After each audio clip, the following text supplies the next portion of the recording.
I'm Jeff, and I like beer. Not this, or this. I like that. Ooh, and that. And well, shit, that one, and that one, and that one, and that one, and that one. Yep, that's right, keep it going. And there we go. After a first attempt at making my own beer, with results, I thought the best idea would be to leave my very pregnant wife and my old dog at home for 30 days while I traveled throughout California with another female visiting nearly 80 craft breweries, both big and small. But this isn't about me. This is... There we go. Okay. Should we hold up? Who's over there? Hello? Testing 1, 2. Testing 1, 2.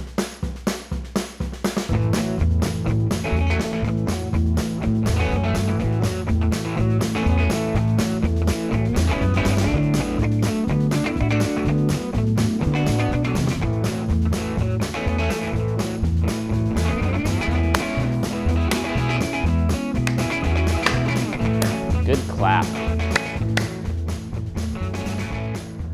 Oh, that's how you roll? Take one. Ready when you are. We don't know any of the answers. Is it multiple choice? We don't know the questions. Oh.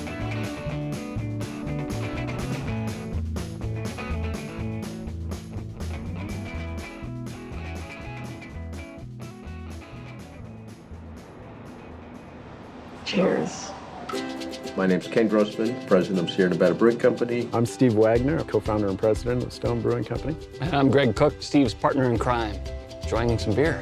Vince Marsalia. Gina Marsalia. We started a long time ago. Together, we're Ron Jeremy. That's true. I'm Ron Lindenbush. Jeremy Marshall's our brewmaster. My name is Yusef Cherny. I'm the head brewer here at Ballast Point. I am Paul Segura, the brewmaster at Carl Strauss Brewing Company. This is Beach City Brewery. We're in Huntington Beach, California. Cambria, California. Torrance, California. Here we are in beautiful Mammoth Lakes, the highest elevation brewery on the West Coast. Welcome to the Half Moon Bay Brewing Company. We're in Kimleyville, California. This is Beer Farm for Humboldt Regeneration. You're at the soon-to-be Bagby Beer Company here in Oceanside, Fairfax, Orange. Vista, California. I'm Vinny Cilerzo from Russian River Brewing Company in Santa Rosa. Brea. Temecula. Roseville. Placentia, California. We are located in San Marcos, California, most famous for being the original Stone Brewery. We're here in San Francisco. San Luis Obispo. Kernville. Los Angeles. Cool, California. Coolest brewery in the country. Downtown Fresno. We're out in Pescadero, California on Highway 1. Beautiful Paso Robles, directly in the center of the state. We're just a few hundred yards away from I-5, the Golden State Freeway. My name is Vaughn Dillman, owner of the Mount Shasta Brewing Company in Weed, California. We are a small, family-owned and operated production brewery. Our facility used to be the old Green Flash Brewing Company before they expanded. My company is Cismontane Brewing. It means the down side of the mountains, as opposed to the other side of the mountains, which would be transmontane. Science saved whales.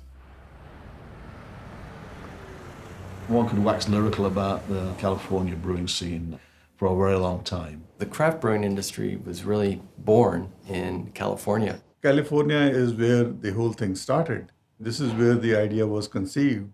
Well, you know, it's a wonderful story. You know, craft brewing sort of got its genesis in Northern California. I went to school at UC Santa Cruz in the late 70s, early 80s, and so, was introduced to Anchor Steam. I really love Anchor Steam. Anchor Steam. Anchor Steam. Anchor. Love their story. Talk about a genuine story, my goodness. I'm Bob Brewer, and we are at the Anchor Brewing Company in San Francisco, California. I'm Mark Carpenter. I've been with the brewery since 1971. Anchor Brewing Company was actually founded in 1896. They're responsible for California Common, or what they call the steam beer. Stylistically, it's an amber lager, brewed with a unique fermentation style, and the first craft beer in America. Before the gold rush, there were no breweries in California. Along with the gold rush came a lot of brewers, and they wanted to make beer, and they wanted to make lager beer. But they couldn't make lager beer because they didn't have refrigeration available. So they carbonated these beers, and because of the carbonation, they took on this funny nickname, steam beer. You have to keep in mind, steam was very modern then, and so it was very hip. Anchor was the only one to survive Prohibition. Fritz Maytag wound up buying it in 1965. It was only draft beer. There was only one pump in the entire brewery, still no refrigeration, and just going out of business. Fritz thought it was cool so far before anybody else did. He started things off by buying a failing brewery and revitalizing the brand, and that sort of kicked things off. I love the idea of the history of this brewery. That was his fascination for buying it. It was a real part of California history that was going to be lost. I started because I came for a tour of Anchor. There were only 3 people working there. And I went and talked to Fritz, and we got along, and he hired me. So I'm just too lazy to look for work. I've been here ever since. We had a 57-barrel brew size. We were selling just under 1,000 barrels of beer, which meant we only had to brew once a month. If we brewed, we all brewed. If we bottled, we all bottled. So it was an unbelievable learning environment. I mean, it was almost like a brewing university.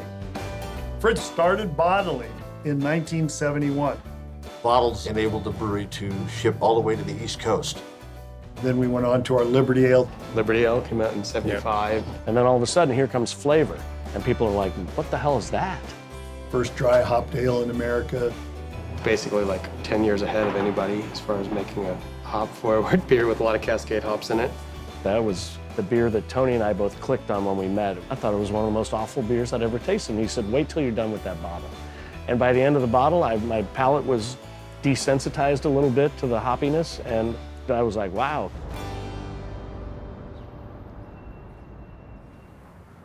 I went to UC Davis, the Master Brewers program. Ever since then, I've been brewing.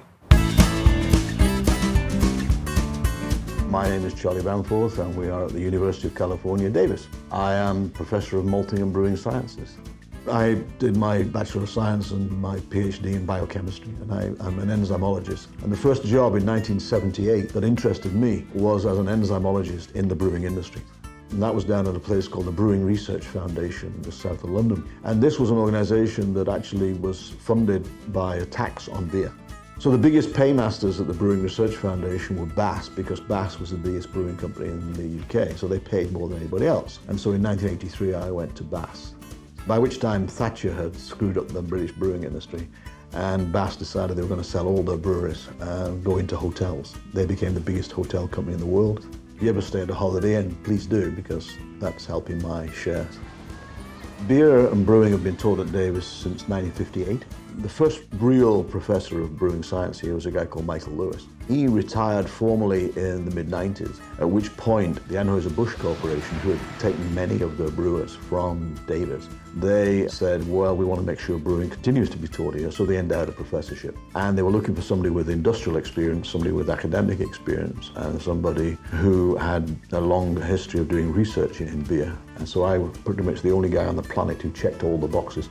And I came in 1999. I developed a class on campus, which is a general education class called Introduction to Beer and Brewing, and pushed the class on sex into second place in terms of popularity. Our main product is people that are qualified for careers in the brewing industry, large companies, small companies, the whole lot.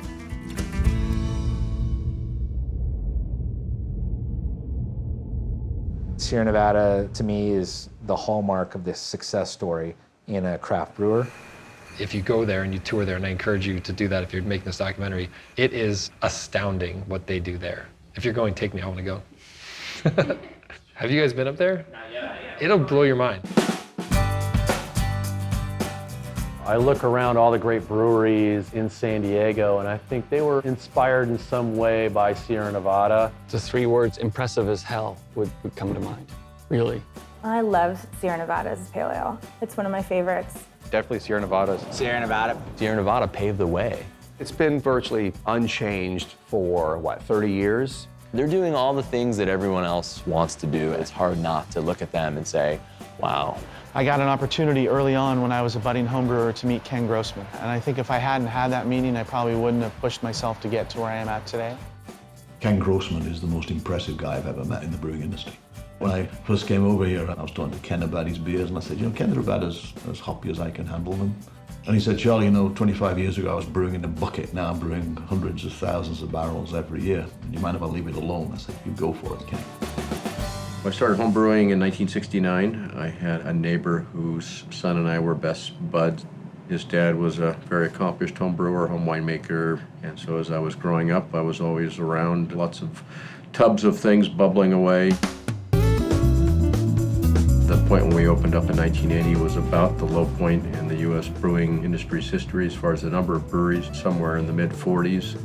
Before that time, there really had only been the small surviving brewers from after Prohibition. When we opened, it was with the home-built 10-barrel brew house. Our brewery incorporates several archaic and vintage pieces of equipment. Our brew house is the original 17-barrel system built by Ken Grossman. It was his master's thesis when he was in college and what he started Sierra Nevada with. They've been brewing on that since day one. From day one, when I was a home brewer, I watched, read, and studied anything and everything I could get my hands on about Ken Grossman. To see what he's done as far as building this Sierra Nevada empire with a beer that's robust.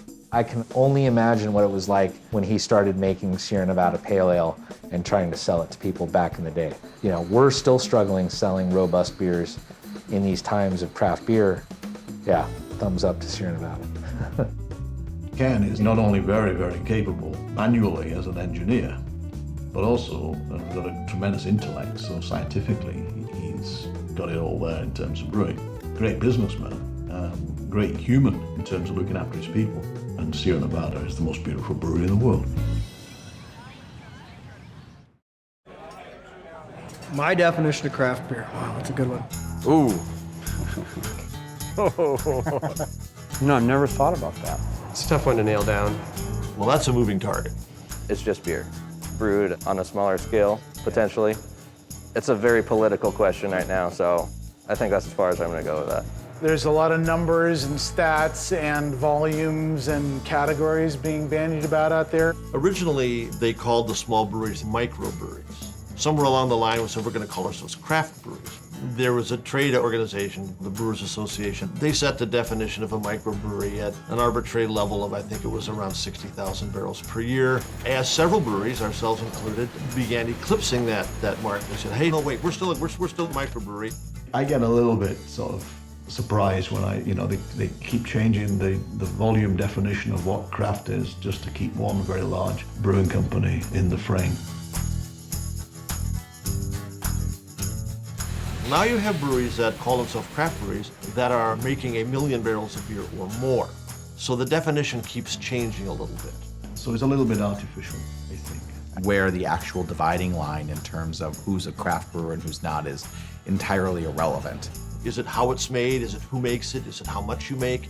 It's all of these things put together. The fact that the Brewers Association keeps having to raise that limit really just shows what a great problem to have.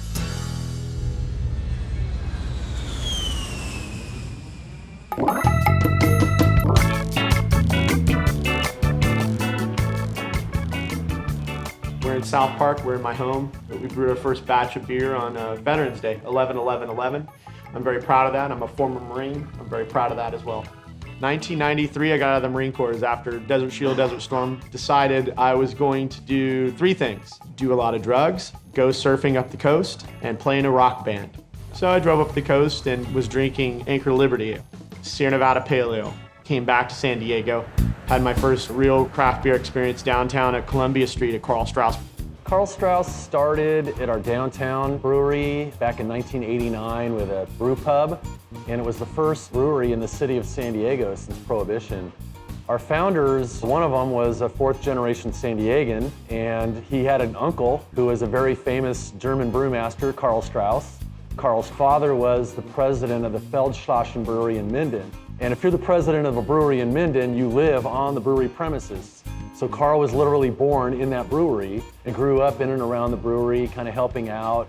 He had to leave Germany in 39 and he came to America. And he had some friends that had left prior to him. He was originally supposed to go to San Francisco, but he stopped in Milwaukee to see some of his friends. Many of them were working at Pabst or Miller or whatever, and they said, hey, you should fill out an application while you're here. He was hired on the spot. Worked at Pabst for 44 years. He was vice president in charge of all the production. He at one point was one of the best known brewmasters in the world. Chris Kramer, his nephew, wanted to see his legacy carry on and named it after his uncle Karl. So he was my boss for the first 6 or 7 years I worked here. And he really set in motion a lot of the protocols that we use today here at the brewery. That's kind of how I think a lot of brewers got off the ground here in San Diego. They started out at Karl Strauss downtown drinking, really fresh, really good, clean beers. Stone was just starting. They were in their first year of business, and I saw that they had a driving job. You want me to go first? We each have our own stories. We were acquaintances in the music business. By coincidence, we ran into each other at a sensory evaluation of beer class at UC Davis. It was one of those, what are you doing here moments, and we realized we had a mutual interest in craft beer. Things got out of hand from that point on. It all went downhill from there. That's when it clicked for the two of us, and we started homebrewing together. And we started talking about those what ifs. We sold our first keg in summer of 1996. We went down this road of making more and more hoppy and extreme beers. They were doing things that not a lot of people were doing at that time. As we experimented with different and higher hopping rates, we sort of inspired ourselves and other friends of ours that had also gone down that path somewhat, and it built upon itself. You know, back in the day, making homebrew, we're always looking for better ingredients, and that's kind of what led me to the Homebrew Mart, which was a shop that had just opened. There was Homebrew Mart. Homebrew Mart, it's what became Ballast Point Brewery. I went there with the intention of buying a batch of ingredients. Lo and behold, I was working there the next day. There was no online then either. No, it was before the internet. We had to grow our own yeast. There was no White Labs or anything. I moved to San Diego in 1991, and I started homebrewing with some people that ended up starting breweries. My brewing partners back in the day, Chris White from White Labs. So we started homebrewing after I took a class from him at UCSD in 1993. We started brewing, started making yeast in the lab at UCSD at night. Since the beginning, I've been super fascinated by the science of brewing, and the biochemistry of brewing, and the microbiology of brewing. That always led me to the fermentation side.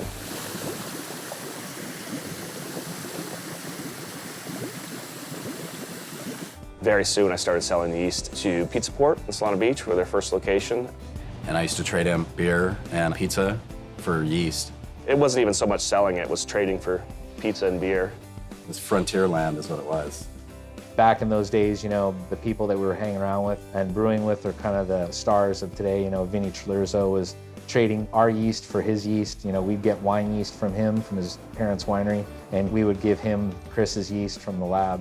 I originally had a brewery down in Temecula in Southern California called Blind Pig. We were just a straight little microbrewery with a real small brew system, little tasting room, kind of the model that a lot of small breweries are going to now. I got into home brewing in the early 90s. I like to think of AleSmith as kind of a home brewery on steroids. I was not a home brewer, no passion to brew beer or become a craft brewer. I was working at a cafe in Coronado for Rick Chapman, Ron's brother. They asked if I wanted to be a part of it, and I said, what's gonna be my role? And they said, well, how about being the brewer? When we opened our doors, October of 2010, I had turned 21 in May of 2010, so it was kind of right down to the wire.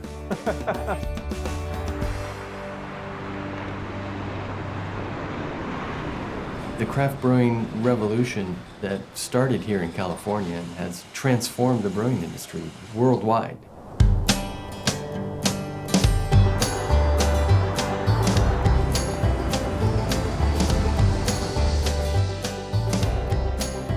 Well, I'll start. You always start. When we do these things together, you start. I was waiting for you to start. Well, I guess we could start with what got me into this. I've been in the brewing industry for the last 50 years. I wasn't happy with the mass-produced macro beer that was out there, so once I found out you could make your own, full speed ahead. One of the places I was a partner in was a multi-tap house. That was 91, and things were just popping. We had 30 taps, and all these little breweries were coming in. Met Tony McGee, his kegs in the back of his Ford Ranger, and so I just kind of glommed on. I was an amateur home brewer. Is that a phrase?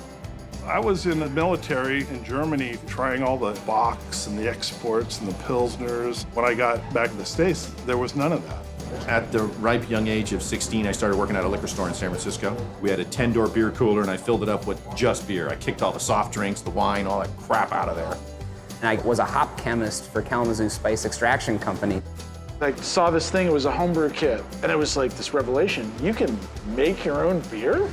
I convinced my wife I could make craft beer cheaper than you can buy it on the shelf. My first brewing job was with Goose Island Beer Company in Chicago. I worked for 5 years and ultimately became the head brewer there. When I was about 20 years old, I couldn't buy beer, but I could buy all the ingredients to make it. So I went that route. dated a gal. She got me a homebrew kit for Christmas in '92 to basically make Sierra Nevada Pale Ale. Started just brewing beers on the stove in my friend's dorm room. Read Michael Jackson's World Guide to Beer, the authority on beer and whiskey, not the singer, of course.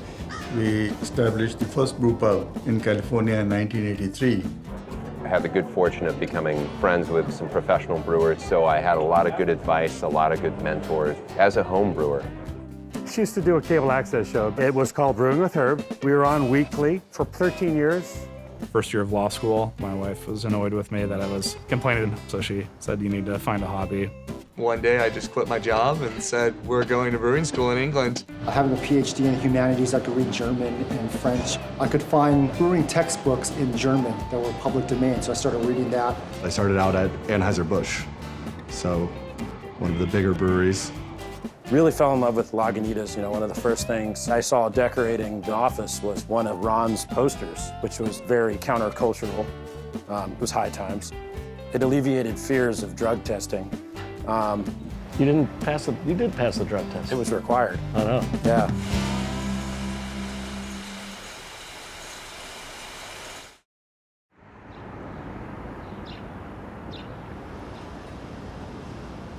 People have already gotten a taste of what the industry looks like in San Diego, and they're wanting to come closer to their home, and we get to be kind of a part of that wave. When we were starting up, there was not a well-established community for beer in LA. LA has an insufficient amount of breweries compared to the rest of the West Coast. When I first came to California, all I'd heard about was the beer's amazing. I moved out to LA and I was like, where's all the beer? LA County is growing really fast, but for a while, you could count on your hands how many breweries there were.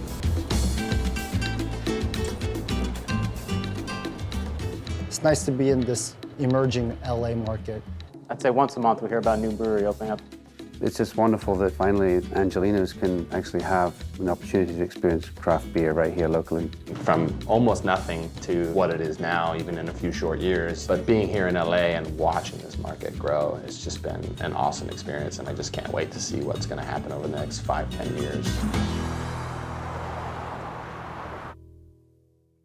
My special take on beer making, we had a motto years ago, 1996, we would say, bigger's better. Well, now bigger's normal.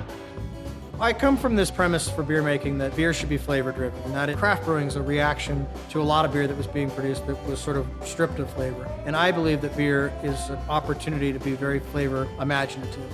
We make sour beer here. It's the only kind of beer we make. We focus on American-style ales. We're an aggressive Northern California brewer. Lots of hops, lots of malt. It's the way we've always brewed. We only brew Belgian-style beers. We make English-style beers with a California twist. We end up focusing on what a lot of folks call as kind of a West Coast style, which means a lot of hops. Our main focus is brewing beers true to style, like the Helles, the Dunkel, the Schwarzbier, your Imperial Stout, Kolsch, Cream Ale, Irish Red. And then, of course, IPA. IPA is huge, huge, huge, huge. There isn't a brewery in town that doesn't make an IPA that I can think of. We didn't have an IPA at first, and we got our ass kicked every day for not having one. People would walk in and say, do you have an IPA? No, and they turn around and walk out. I really honed in on IPA early on and really tried to dial in a recipe that would be very specific to what I wanted to drink myself and eventually brew at my own brewery. Firestone Walker has from day one always focused on barrel fermented ales. We try to incorporate barrels one way or another in just about everything we do. Belgians don't really follow the Reinheitsgebot, the German laws for brewing, which is yeast, hops, barley, and water. So they've always been more the bad boys of adding a lot of different ingredients that aren't traditional. We do what's known as bottle conditioning. Rather than filling the beer completely carbonated into the bottle, we fill it flat with a little bit of fermentable sugar and a little bit of champagne yeast, and it re-ferments in the bottle to create its own carbonation. We're not the only ones doing sour beer, but to be the only ones exclusively doing it is a privilege. We're the country's first certified organic brewery. We use 100% organic hops and organic malt. To make a consistent organic beer, award-winning beer, is at times very challenging. Our beers will always be handcrafted because of the brew system that we work on. It's very hands-on. The decision by the person running the brew house influences the character of the beer.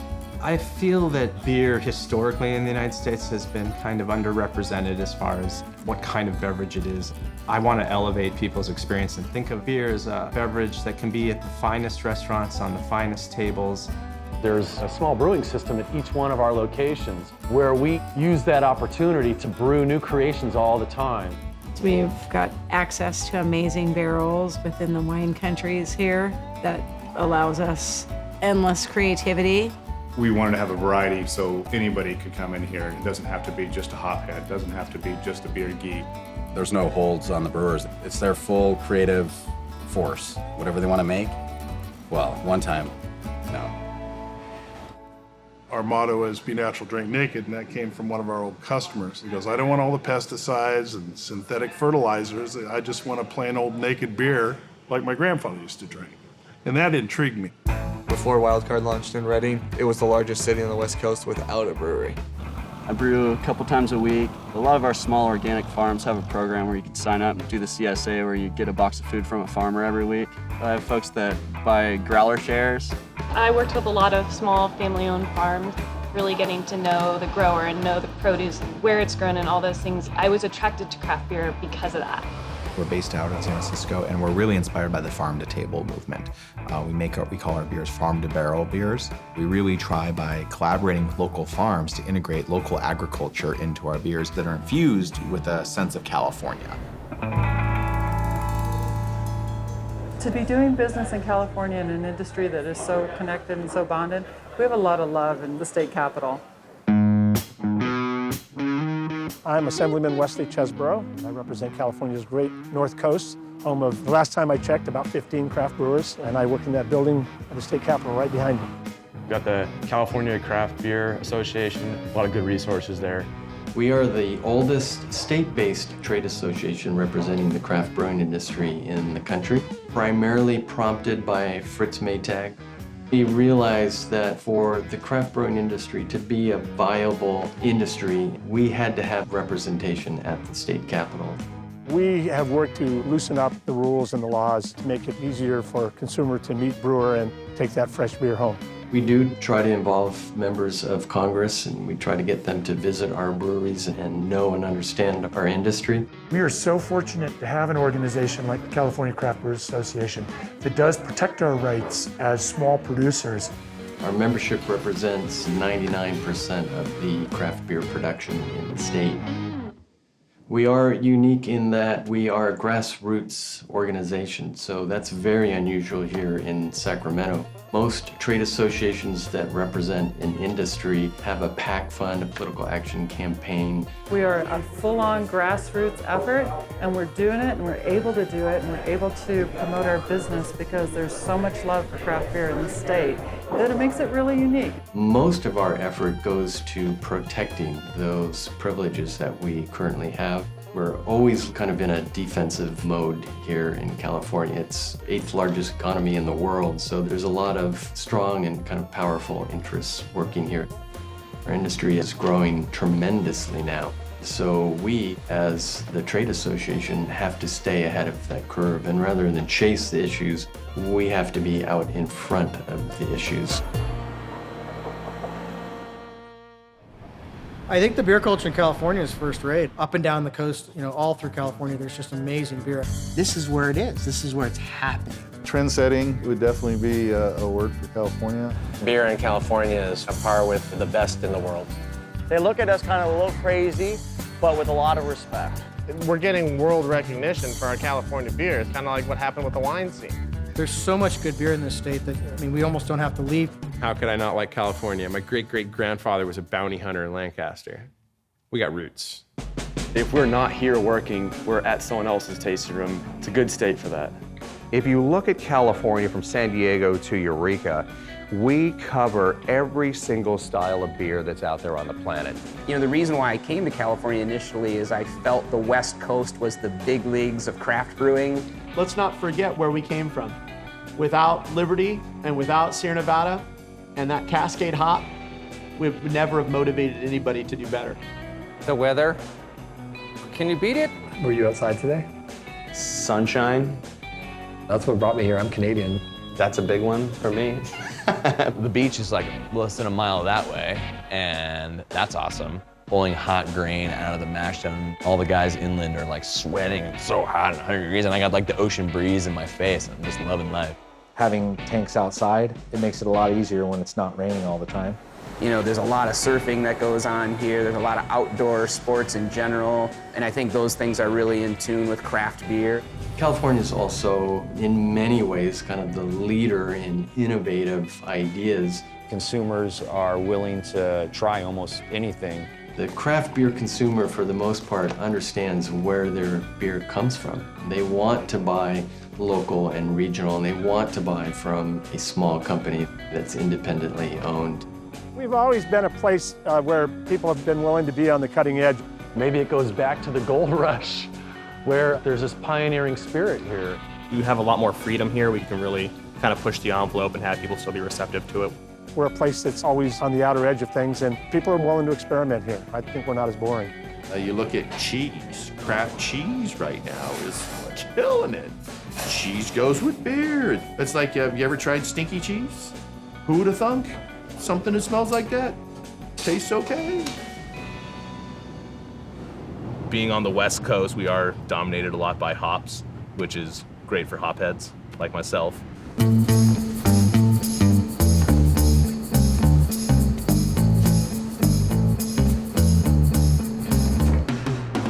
We are not afraid to throw a lot of hops in our beer. We can bring out some really interesting flavors like cantaloupe, watermelon, strawberries, just using hops. We've always been hop focused. I started visiting Yakima, Washington when I had my homebrew shop in '76, and I've done up there just about every year since then. You know, with us, we've been contracting into the futures for hops for many years and maintained a pretty good control on our costs, although hops are one commodity that certainly has gone up a lot in price. I've got some French hops coming to me right now that have flavors and aromas I've never smelled and tasted before. I don't know what beer we're gonna even make with those yet. It's pretty cool. When I made my first double IPA, it was in Temecula. It was in 1994. At the time, there was only 3 or 4 IPAs being made, and they sold. We, as a region, have developed something really unique. West Coast IPA term didn't exist until 5 or 6 years ago. What's happening in California right now is kind of interesting because it's now people say they're brewing West Coast style IPAs. California is most of the West Coast, and where all those big hoppy flavors are coming from is right here. I love to use unique ingredients. The things we celebrate the most here is total creative freedom. It's limitless as far as the different flavors and combinations that you can come up with. Any ingredient that makes the beer better, sure. Thai basil, sweet potatoes, and Blackstrap molasses. We think of flavor combinations first and foremost. Cumin and kaffir lime and cayenne and habanero. Our flagship beer, Orange Wheat, utilizes oranges that we puree hundreds of pounds per batch. Grapes from Temecula, dates from the Coachella Valley. Making a Scottish type red ale, and we're like, what's a Scottish ingredient? And it was either kale or turnips. Kale tasted like you could imagine. Turnips actually turned out pretty good. The ingredients are definitely more expensive, but they're way better. Allspice, cinnamon, vanilla beans from Madagascar, bourbon barrels from Kentucky. We hand toast oat flakes, so it's very much an oatmeal cookie-like character that gets built into the beer. Szechuan peppercorns, pink peppercorns, black peppercorns. Our first homebrew batches, I was up peeling cacao nibs. Thank God we've moved on. We're one of the few breweries that are fortunate enough to have a lot of farmers right around the brewery. We get flats of big fat jalapenos. They're having glows, they're having mass, and they're sweating. It's hot. We have specialty beers. They do all kinds of crazy experiments on.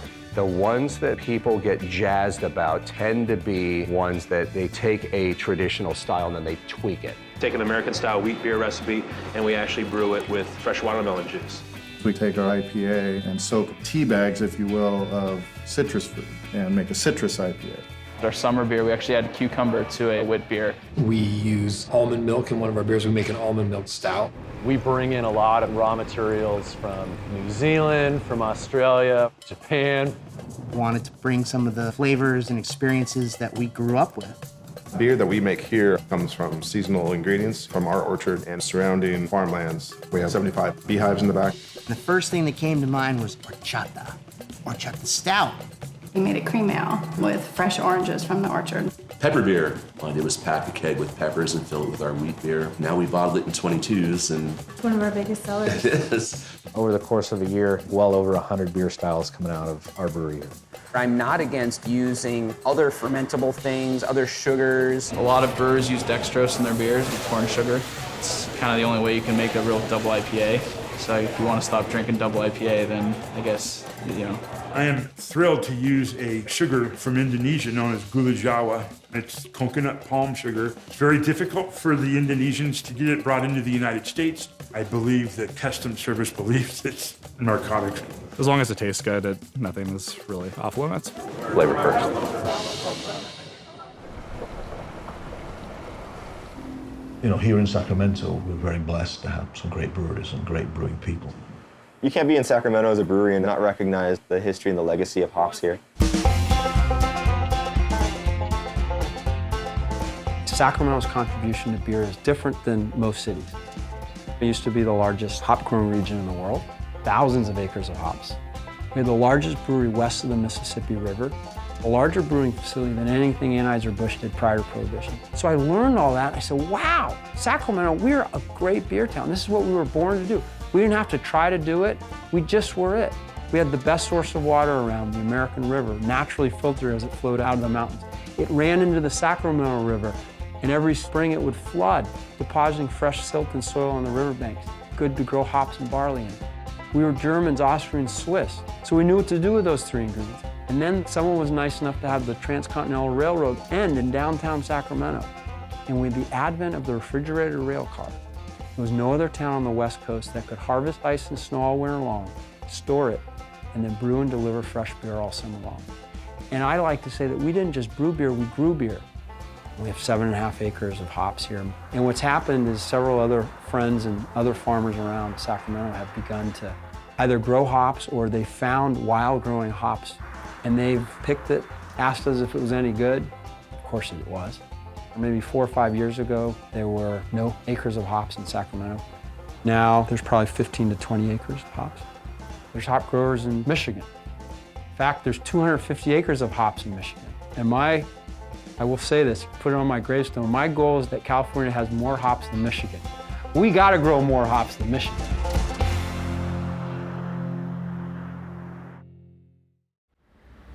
Here in Temecula specifically, we're kind of proud of the fact that Vinny Salerzo from Russian River Brewing is a Temecula guy. I've been in the wine industry my whole life. My parents planted the first vineyard in Temecula in 1968, so all I knew was fermentation. In winemaking, it takes us a year, 2 years to make a batch of wine, but yet in brewing, you could make an ale in 21 days or so. It was almost instant gratification. They've done a lot for the craft industry by pushing boundaries. There's a real irony now that we're doing all these barrel-aged beers that are taking a year plus to make, so suddenly you have come full circle. Vinny created some of the earliest really hoppy double IPAs as well as sour beers, as far as brewers that are really dedicated to their craft. Vinny's right up there. Russian River Brewing Company started in 1997. It was originally started by Korbel Champagne Cellars. They hired me to run the brewery for them. In 2003, Korbel decided to get out of the beer business, so I traded them the Russian River Brewing Company name for my severance. So Natalie and I raised money from friends and family and then opened our brew pub up in 2004.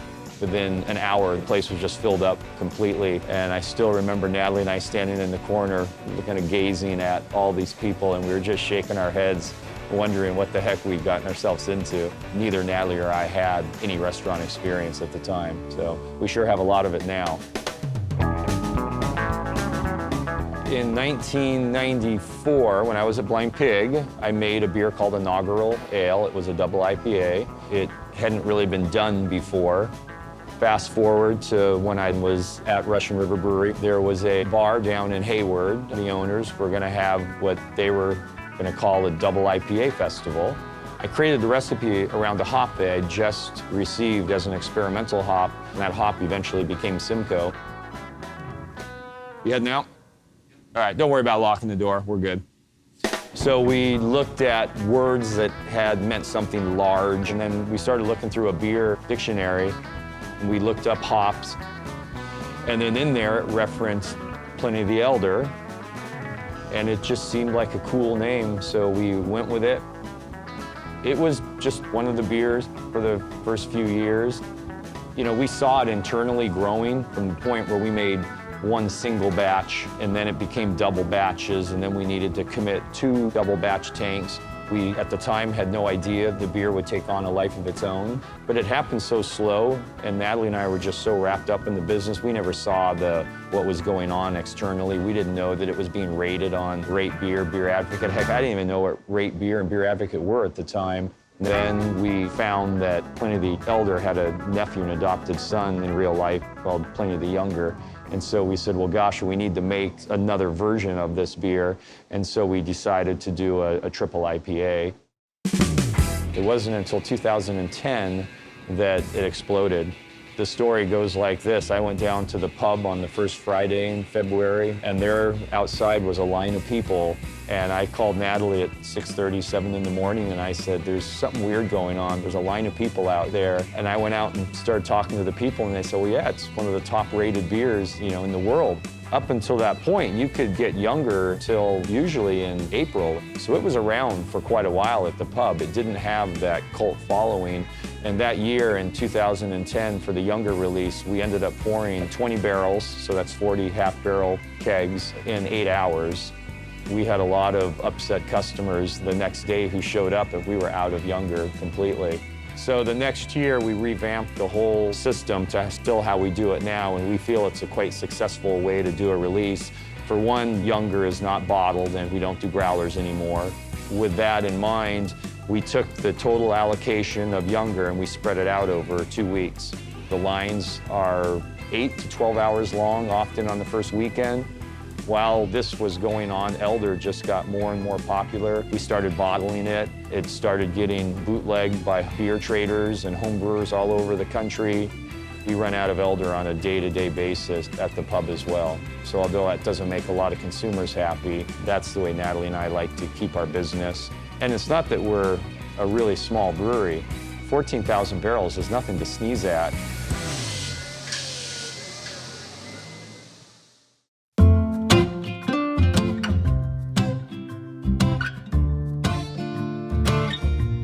Our industry is fueled by the passion for the art and science of brewing. That's a very good question. The age-old question of whether brewing is more art or science is certainly one that can be debated on either side.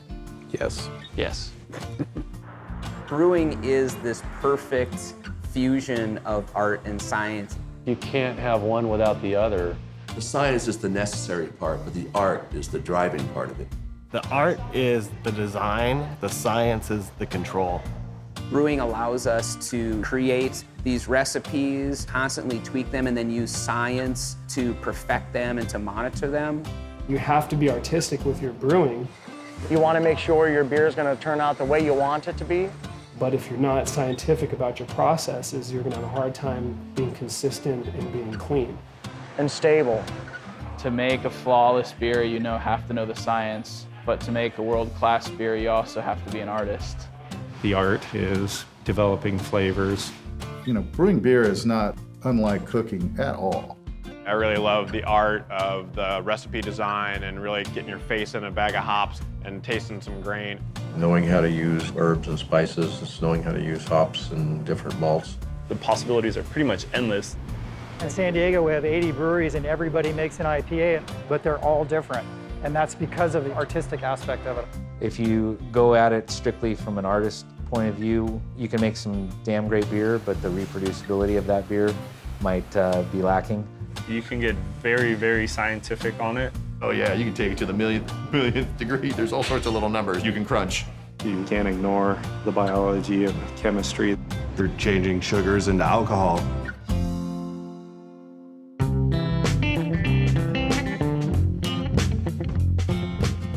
It is rare and special. There's very few industries like this. It just started out that way. I don't know why it happened, but it did. It's very unusual, and you're probably going to hear this from everybody. A rising tide. Rising tide. Rising tide does lift all boats. The camaraderie that exists between breweries is unusual. Yeah, that camaraderie is really strong, and I think it's one of the most important parts of our industry. You know, if we were a construction company, our competitors, we'd want to shoot them or knife them or fight them, right? We don't use the competitor word. It's not so much competitive, it's more like fellowship. We call each other compatriots. It's more of a family. These other brewers are my brothers and sisters. We've been doing this for so long, we all remember where we started. We did receive a lot of assistance early on.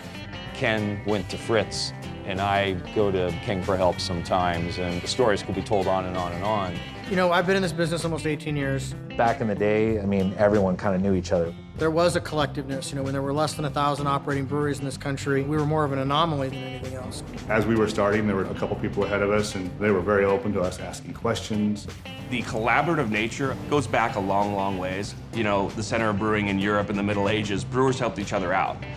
They shared things. For me, there's no trade secrets. I want them to be able to make better beer. They make better beer, I'm gonna want to make a better beer that elevates the palate for the public. This industry, everyone started small. You didn't just open up a 100,000 barrel a year brewery.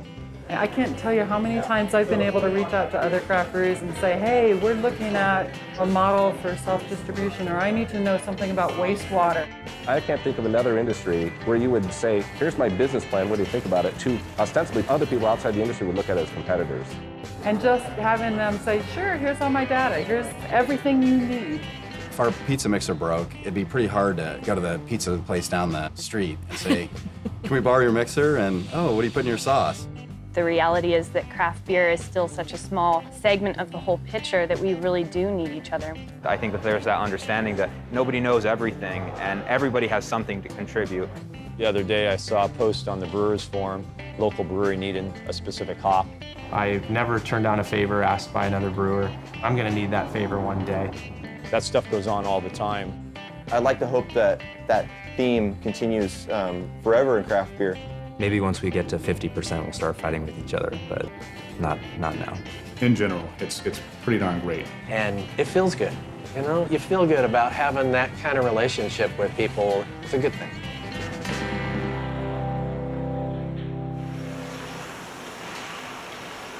Yeah, we love environmental issues. The one thing we do use a lot of is water. All breweries use a lot of water. California is being really taxed right now with a lack of water. Water. Water's the new liquid gold in California. That is truly one of the most important ingredients that goes into this product that we make. Beer is 95% water. Water used to be something that was not a large expense. That's affecting business, it's affecting farmers, it's affecting lots of things. In Southern California, we've been sort of in a perpetual perennial state of drought for as long as we can remember. We get our water from snow runoff, and at some point this summer, it's going to become an issue. It affects grain prices, it affects hop prices. We're seeing the cost of goods go up across the board. Who knows how bad it's going to get. We've gone through droughts before, multi-year droughts, and we've had to cut our water use way back. Water is already hard, but it's actually becoming more hard and more minerally, probably because it's tapped into a lot of wells that we haven't used before. Have to treat and wash our tanks more often with acid and other chemicals than we did before. We have a creek that runs right behind our brewery that goes right out to the Pacific Ocean. We have to be careful of what goes down our drains. A lot of our systems are kind of designed to take water from one waste process and kind of reuse it again. One of the biggest wastes of water in a brewery, especially a small brewery, is the cooling process. We actually catch that water that now has all of that energy in another tank, and that gets used for cleaning, for brewing the next batch, for whatever we happen to use. You know, if you compare a gallon of beer to a gallon of water, you're trying to get that number down. We're well under the 4-to-1 ratio. Generally, we're around 3-to-1. Steve's being a bit modest with our accomplishments. We are one of the lowest ratios of water to beer produced in the industry. But what we can do with our cleaned up wastewater is extraordinarily limited. You could actually put it back into the system, and it's possible that it's a cleaner product than what came in from the city. I could drink a glass of the water, but I cannot legally give it to you to drink. I cannot legally pour it on the ground, so we can't use it for irrigation. We have to outfall it to the local wastewater plant. It gets remixed with effluent from other businesses and homes, cleaned up, and then sent to the ocean. A few more years of drought, though, and it'll change all the legislation. The bottom line is beer has a carbon footprint that can't be denied. We are a very small brewery that doesn't produce a lot of beer, but at the same time, we do produce waste. We donate all of our spent grain to pig farmers, so we're not just dumping hundreds and thousands of pounds of grain into the landfills. 60–70% of its food value is still in that grain, so why shouldn't it be consumed by an animal and put back into our food chain? We don't sell it to them, we give it to them, and we're just glad to see it go for a good cause. And then we buy pork back from him to serve here. Nice circle of life. We actually use it out here in the fields to help condition the soil, so it just goes from the soil to the brewery and back. Early on, when we didn't have any money, it was pretty important that we conserved whatever we could. We recycle just about everything. It costs a lot of money to dispose of trash, so in a city like San Francisco, it pays you to be recyclable. As we were building the initial brewery, it was all from cast-off equipment, so it was really a recycled brewery to start. We used a lot of old dairy equipment and soft drink equipment. For a facility this size, and for what we produce here, the amount of actual off-to-the-landfill trash that we produce is really, really small. Breweries, it's really easy to go solar. We usually have large brews. We've got one of the largest solar arrays in the country, at least a privately owned one, over 10,000 solar panels on the facility here in Chico. I think they said they bought a $500,000 composter. You know, so again, they can pretty much recycle and reuse all of their ingredients for the most part. The return on investment, they'll never see it, but they don't care because it's the right thing to do. Recapturing of CO2 and composting, methane digesters. We've got our own wastewater treatment plant that generates biogas as a byproduct, and that's used in our boilers and or our fuel cells. And we try to close the loop as much as we can. About 2005, Sean went out to Colorado and visited a little brewery called Oster Blues. And I remember I was standing at the bar and he came up and he said, "We're gonna take the beer that we make here at the pub and we're gonna put it in cans." And I looked at him and I was like, "Sean, that is the stupidest thing I've ever heard." Canning is far better for beer than bottling. We do see cans as a growth potential for us, and I think in the whole industry, people have seen that. It's environmentally far more friendly.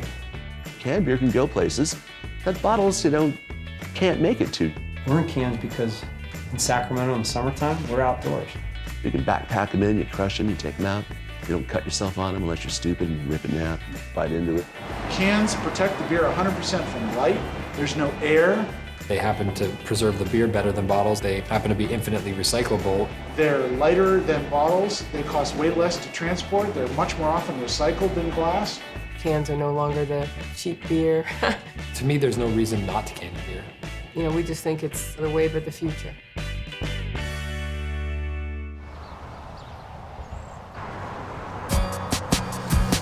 What I like about doing business in California, wow. You want us to say something good? Yeah, I didn't want to get into that stuff too much. I don't want to be too negative. We're getting political. We'll have to go to welding mode. I'd plead the fifth on any questions concerning business operations within the state of California. The state of California, there's some positives and some negatives associated with it. It's a competitive market. It's also a very good market. They don't make it easy on you, that's for sure. Honestly, California is not pleasant to do business in. We've had huge support from the local community, but it is chock full of challenges still. By the time we got licensed here, it took a pound of flesh. It was brutal. There's taxes you don't even know exist. Cost of living's higher, real estate's more expensive. As you've probably heard 1,000 times, the regulations are rather interesting around alcohol-related companies. The alcoholic beverage industry is a regulated industry on all levels. On a statewide level, I read a report last month that said California is one of the most difficult, if not the most difficult state in the entire union in which to operate and do business. Doing business in California is very difficult from a legislative perspective. We're a little behind the curve on some of our legislation. The TNA bar that's shooting Jell-O shots down your throat, are they the same as craft beer bar Beechwood Barbecue? Technically, we are not allowed to deliver beer on Sunday to the beer festival. So we have to deliver it before, like Saturday. Except at the festivals in the middle of a field, no one's there, you can't really do that. They just look at all the same. You know, TNA bar, brew pub in a community boutique, same thing. You know, we must smash. For us, we're constantly being visited by a lot of agencies, and there's a lot to be said for how many different agencies can visit us and sort of impact our business. We just got inspected by the state health department, which in their wisdom decided that an organic brewery was a food production facility. And I asked him, why not wineries? And he said their lobby is bigger than yours. And as we grow, it's something we're very conscious of. I mean, the bigger you get, the more on the radar you are. We were the first brewery to ever be in Pomona, so they didn't know what to do with us. We were the first brewery in Roseville. To them, we were a chemical plant. I went to the city and said, I'd like to build a brewery and have a tasting room attached. They said, well, you can't do that, but you can have a tasting room with a brewery attached. You know, it did make it easier for other breweries to open because they didn't have to go through those same set of guidelines that we did. So it's lost the war, but maybe winning the battle. When you grow up in this, as our company did, you don't know any different. So you think, this is the way the world works. It's not the way the rest of the world works, but it's the way California works.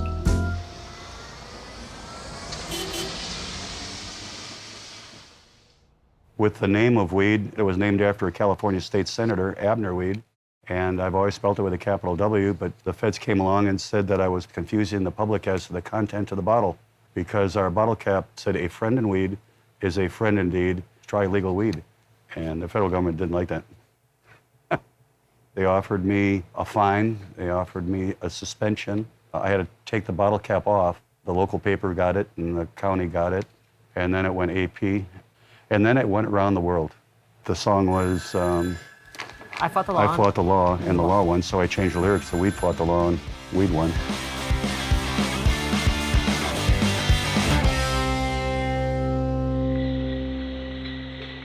As beer manufacturers here in California, craft brewers really enjoy a lot of privileges, probably more so than most, if any, other state.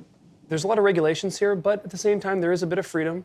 Now we're on to the side effects of tasting rooms and all of that. So that's an interesting topic. I would like to talk about that. California's got really proactive laws for breweries, the ability to open a retail tasting space like this. I will promise you, we'll talk in 4 years from now, and there won't be any tasting rooms. They won't be the same way. You know, here at our brewery, we have a tap room.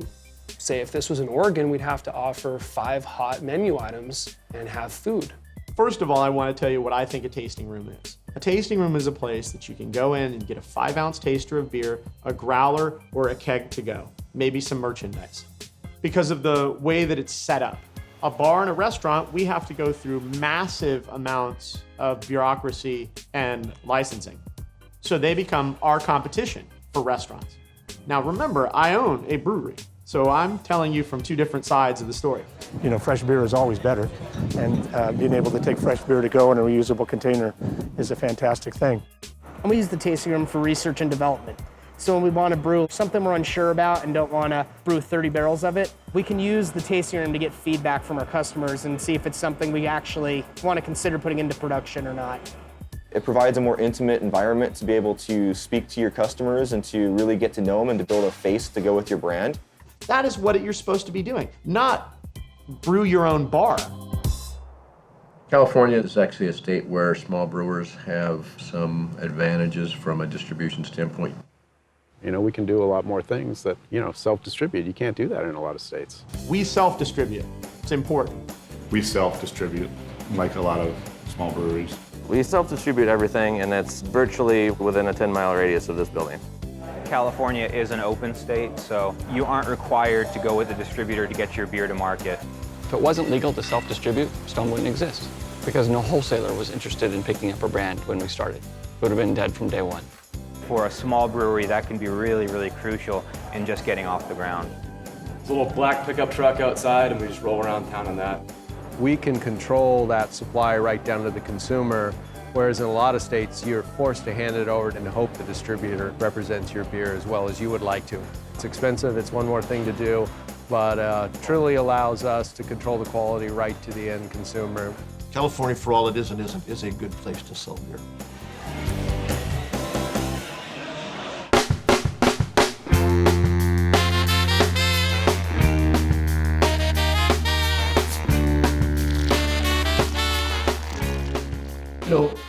is a low-cost material. I mean, you might say, well, I've spent a lot of money on malt, and I've spent a lot of money on hops and so on. But at the end of the day, when you factory it out, particularly on the larger scale, the most expensive component of a bottle of beer is the bottle. Money starts being piled on when you're talking about sales and marketing. We're trying to take on the big boys. We're doing it 1% at a time. The consumers have an appetite for craft beer. People are understanding that they want quality. They're willing to pay for the quality. Look at the national grocery store purchasing habits. They used to have a wall of Budweiser and Miller and Coors, and now it's a wall of craft. It's definitely more artisanal than your light domestic lager. Big brewers are in a difficult situation. We're not competing against each other. We're taking market share from Bud, Miller, Coors. The American lager is not the end-all. Their core brands are declining in sales significantly, and craft beer is growing significantly. Most people in the world love light American-style lagers. It wasn't that long ago that most people drank a single style of beer. Beer was as sterile and as bland as you can get because that was the logical conclusion of industrialization of lager. I think we all know in our hearts, when a large brewer is trying to capitalize on a market trend, that's not craft, that's manipulation, plain and simple.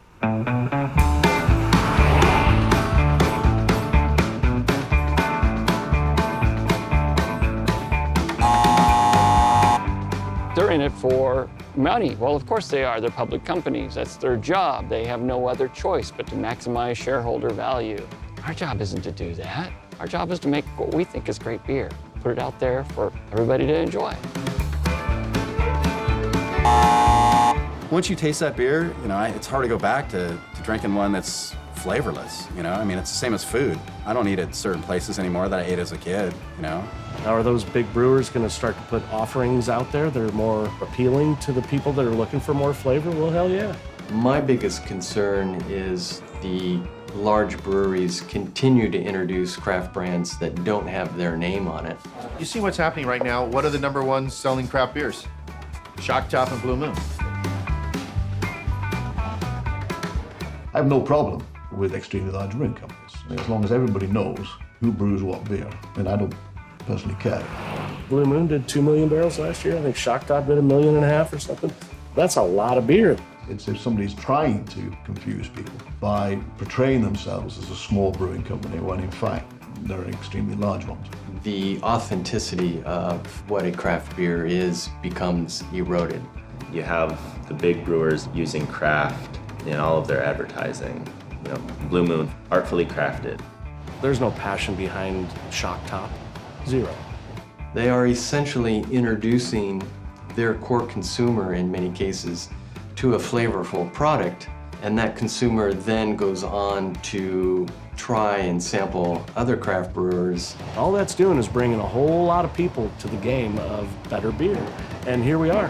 The craft category is going to be a significant part of the overall beer industry, and they need to be a part of that category in some shape or form. We're waiting for them, just bring it.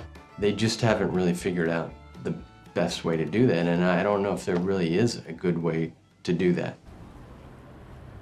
Those giant, crazy corporations have paid for so much research. So much of what we know, our body of knowledge, comes a lot from Bud, Miller, and Coors. Bud, Coors, Miller, people bag on them in terms of the beer not having a lot of flavor, but technically they're a marvel. Something with 0 IBU and nothing to be able to hide behind. The consistency that they get from millions and millions and millions of kegs is impressive. Brewed in multiple countries, in multiple breweries, year after year, and make a consistent beer. That's hard to do. And it tastes the same as last time and last time and last time. In food and beer and making a product, that's so hard to do. They've taken science to the next level. Their brewers, scientifically speaking, are the best brewers that you're going to find in the U.S. We're better off for having those breweries. Should I stop? Somebody's stealing a car. I'm convinced somebody is.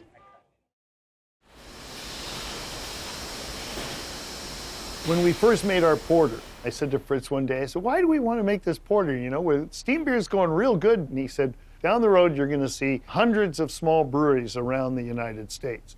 Now, this 1973, there was nothing on the horizon. From the point that I got started, I've seen the expansion and collapse within the craft segment. The growth rate was fairly rapid through the late 80s and into the 90s. There was a little bit of contraction in craft brewing in the 90s. The year that we opened is the year that the first bubble burst and the brakes went on. I do remember a large number of closings and a lot of breweries that were there and then all of a sudden were gone.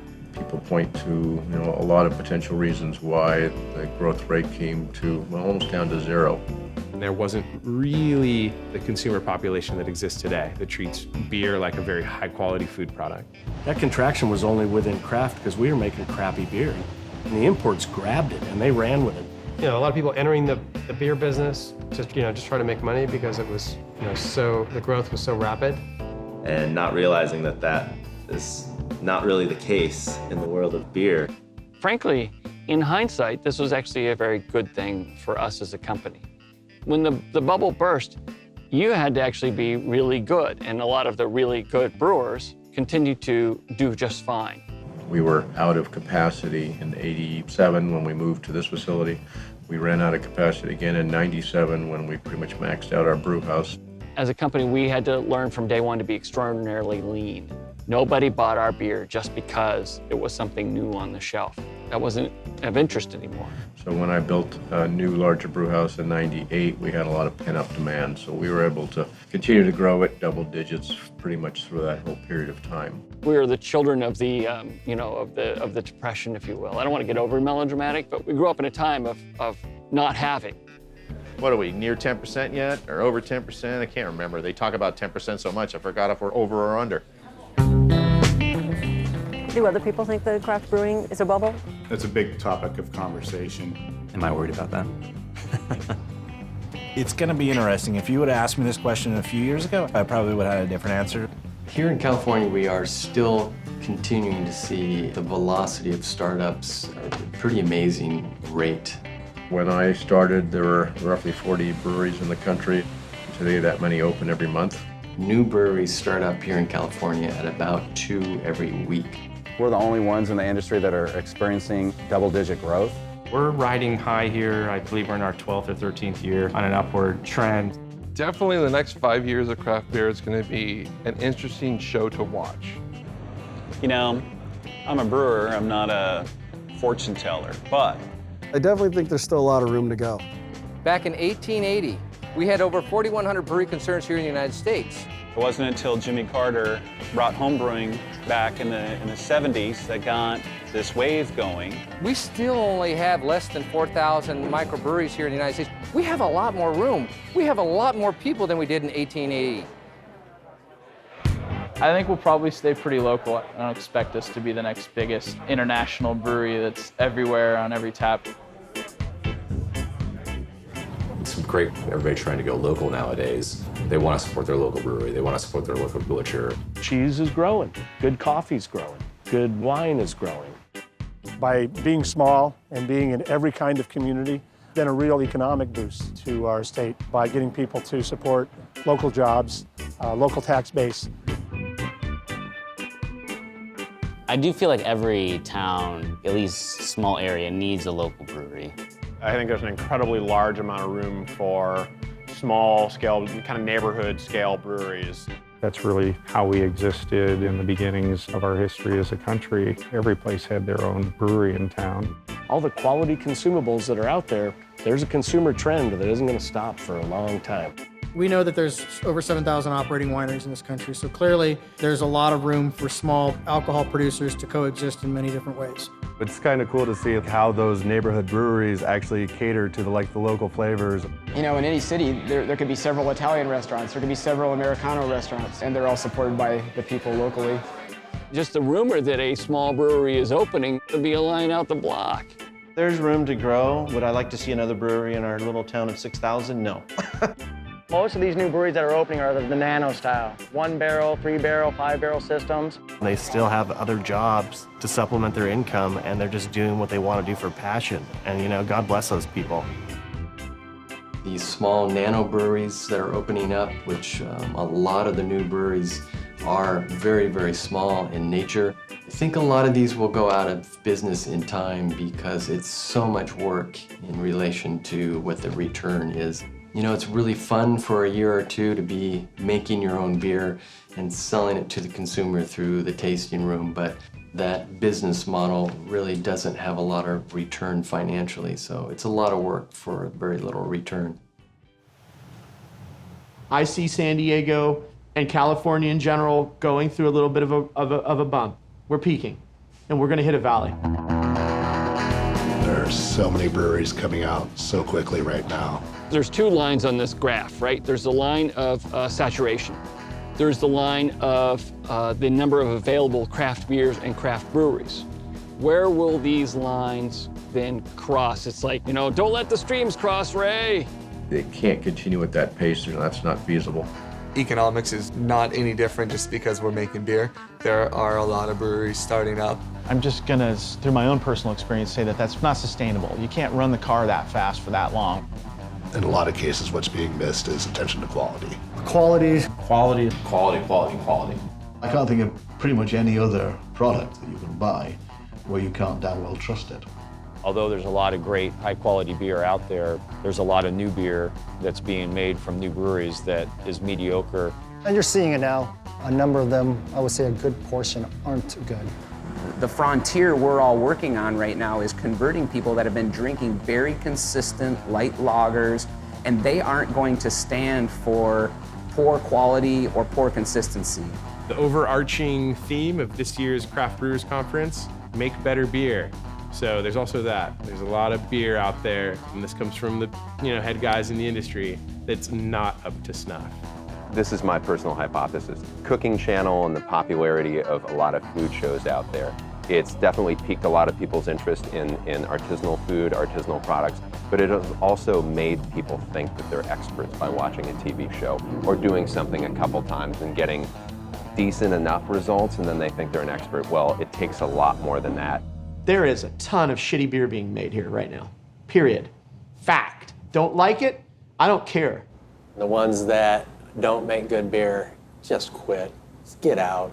You know, there's 87 breweries in San Diego as of today. You know, we're probably going to get into a couple hundred. Enough. There's enough breweries now.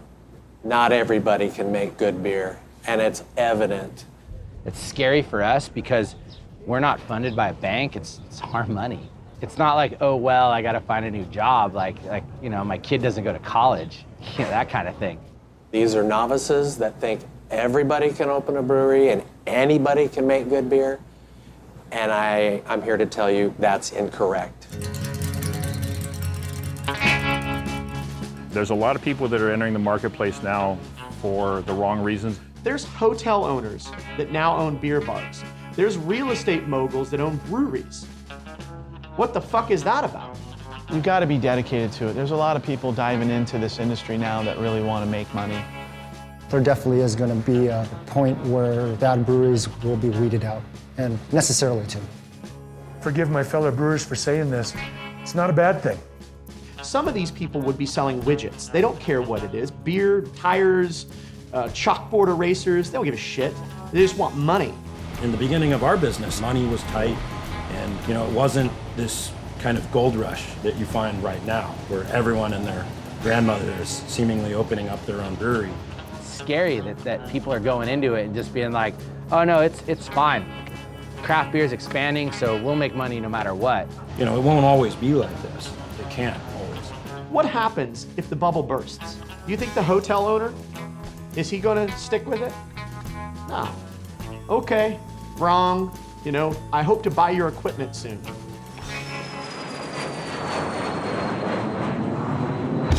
Our main distribution is in California. With 40 million people, there's a lot of beer drinkers here. Our beer never leaves California. I'm sure some people have taken it out. I've taken it when I go visit my mom, but. We sell more than 70% of our beer between Paso Robles and San Diego. We distribute in 25 states. New York, Florida, Georgia. Illinois, Pennsylvania, Massachusetts. I can't forget Hawaii. Japan, Australia, New Zealand. In all 50 states and the District of Columbia. And the last time I checked, I think 7 foreign countries. Our plan is always to make world-class beer right here in LA and make it available in the grocery stores. To do that, you can't just get into your local neighborhood Ralph's or Whole Foods, which means you need to distribute.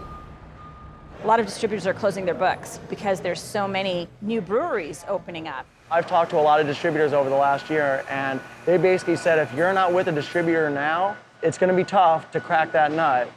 It wasn't too long ago that there were a lot more beer distributors. It gave a better variety and better choice for small brewers, but there's been tremendous consolidation in the industry.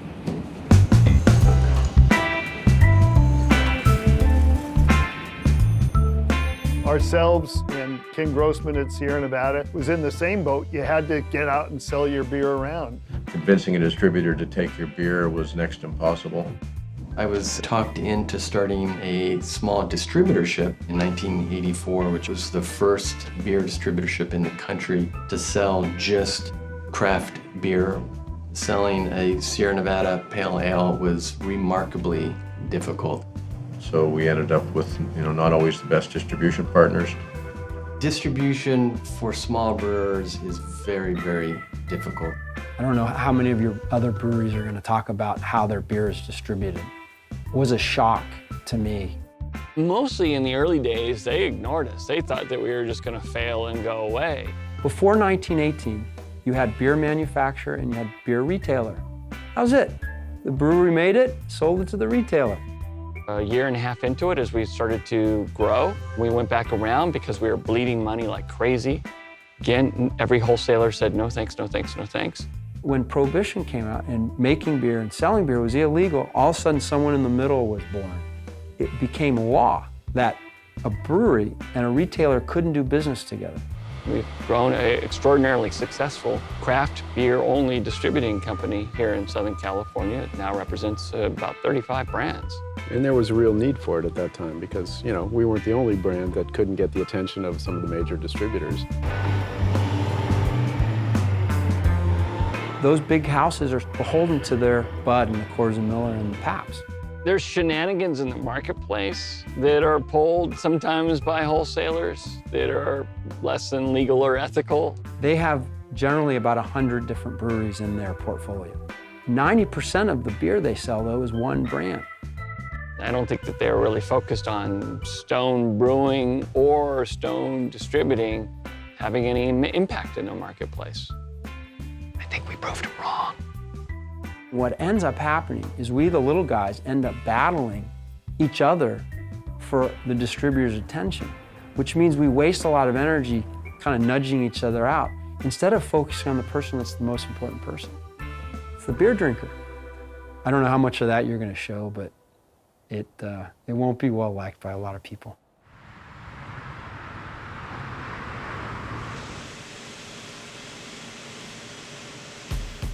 Oh gosh, this is one of those things I'm going to look back at your interview in 10 years and go, wow, I was wildly wrong.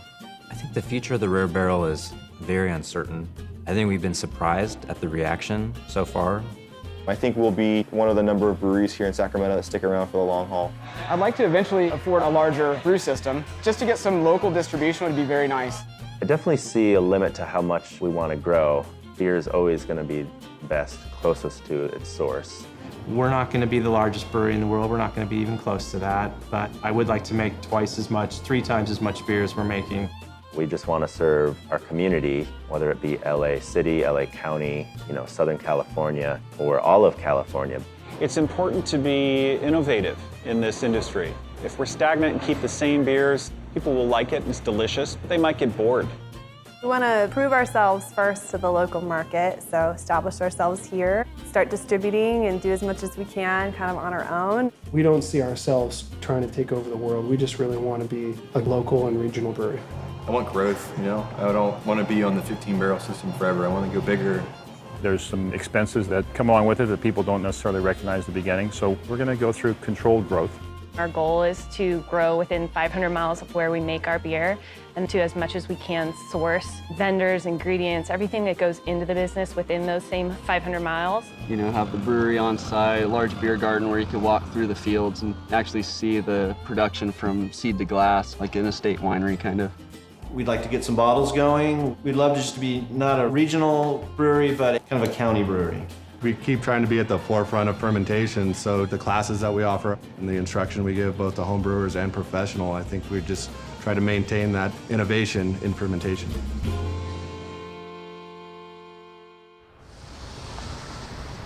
Brewers are craftsmen and craftswomen, craftspersons, I guess. It doesn't matter whether they're employed by very, very big brewing companies or very small ones, they take a pride in their craft. What we do here is very much a by-hand process. The number one thing that I think of in terms of craft is flavor. More flavor than just beer. Something better. Small, artisan-made, handmade. Artisanal, independent. Unique, characterized. Handcrafted, small batch. That spirit of creativeness. More of an artistic form of brewing beer. Flavor. Okay, next. Quality. Period. It's quality before profits. Not to compromise on the quality at all. Put a beer in front of me. Tell me about the ingredients. Tell me about the process. Tell me about the care that went into the recipe design. What is craft to me? Simple. It is quality. It is quality. Beer brewed with purpose. Craft beer is, some guy waking up at 5 in the morning and making beer that people hold up to the light and taste and tell their friends about. That's not picking up a 12-pack or an 18-pack for beer pong. If you can meet the guy who made it, I think it's craft.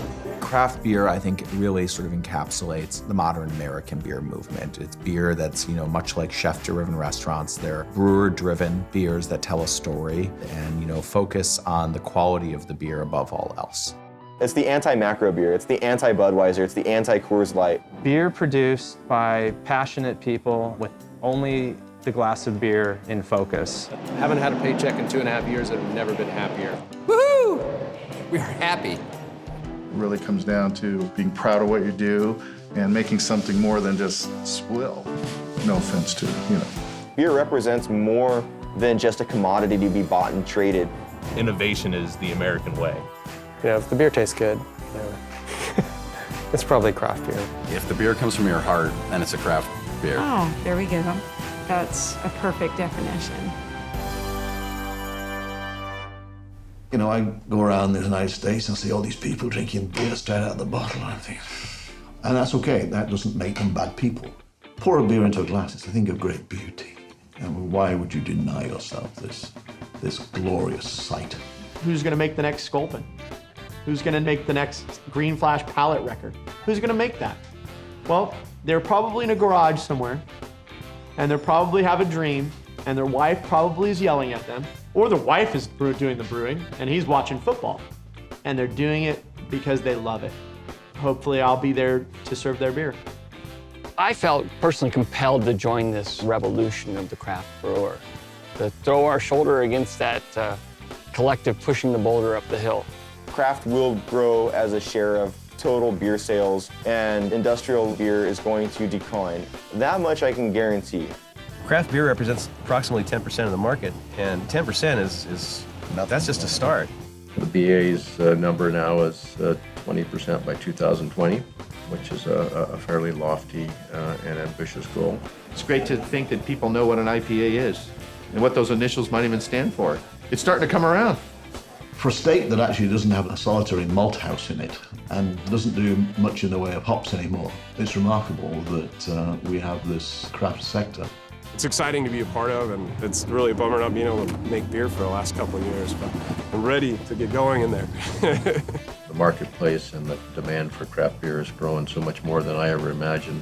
We're now opening our second brewery in North Carolina and producing significantly more than I ever envisioned. I really just think that it's part of, one of the reasons why I'm on this planet, is to make beer. I connect with that so much, and I enjoy it as a craft. There's kids that are coming on right now that are... The kids. There are kids that are becoming of age right now. 21-year-olds. There are kids right now that are... Kids. There are kids right now that have never known a world without craft beer, and I think that's exciting. I just got done traveling around the world. I can tell you that there are California-style beers that are being brewed and copied all over the world. These days, when I go back to England and I taste the ales over there, and I'm thinking, I need a few more hops around here. You know, the best thing about working with your family is that you get to work with your family. The worst thing about working with your family is you get to work with your family. We're an overnight success that just took us 20 years. There's so many great breweries out there, and it's just fun to be in this business and to be right here and enjoy what we do. I just want to keep making good beer. I mean, great beer.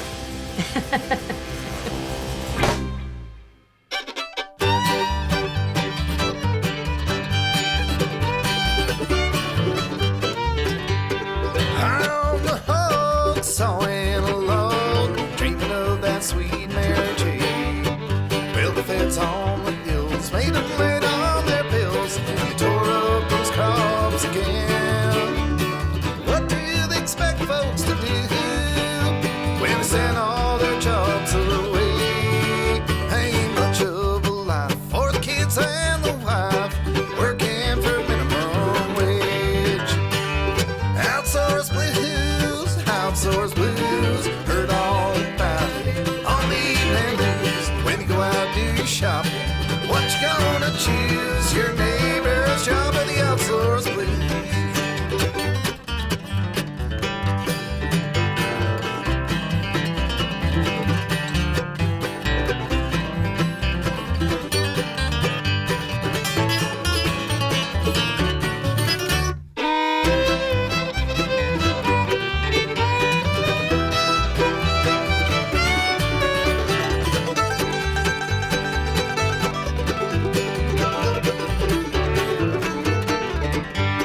Yep, around 4, shot out the door, new batch of hope in hand. Well, load in his pack, maybe rough on the back, but sure nice work in the land.